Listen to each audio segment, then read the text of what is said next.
Hey, what's up everyone, this is Fedde Le Grand and you're watching Radio FG Mexico. Rockin' and rollin' and rockin'.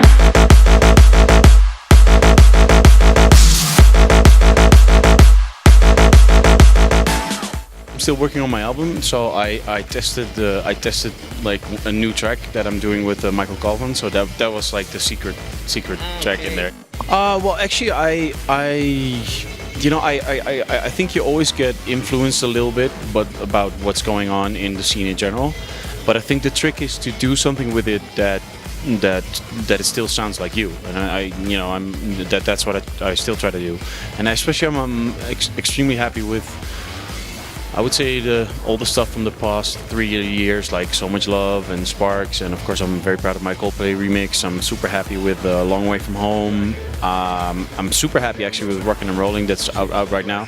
So yeah, I mean it's I always see it like cooking a little bit, like if you make a dish, then you take a little bit of this and a little bit of that, and you try to make a nice meal. Here's un poco de everything. Yeah, it's a little bit of everything. So yeah.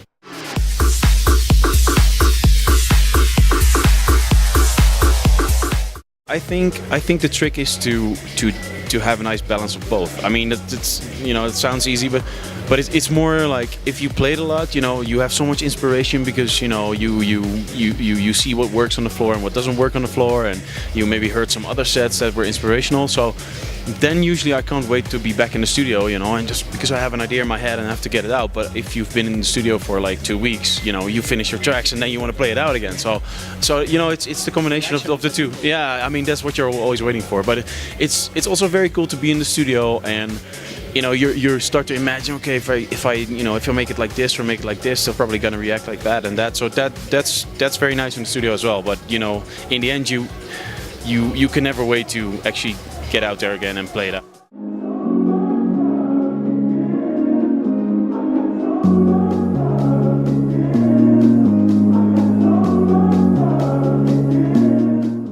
I think the most important thing with music is that you have to be open-minded, because otherwise you can never evolve.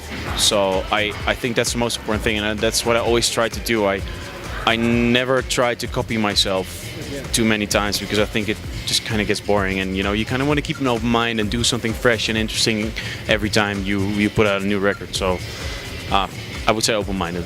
Rockin' and rollin'. Rockin' and rollin' and rockin'. Sometimes I just wake up, or I'm driving to the studio and I get this melody in my head, and so it's something different every time. DJing is about a lot more than just making 2 records sync up. It's about reading the crowd. It's your selection. You have to know how to do a proper build-up. If a room is very warm, you have to slow down at the right moments, because otherwise people get tired. Yeah. So I think that's what DJing is about. It's not so much about syncing up to records. So it's really simple. There are just 2 things, like figure out your own style. I think that's one of the most important things, and just work your ass off. And just work very hard.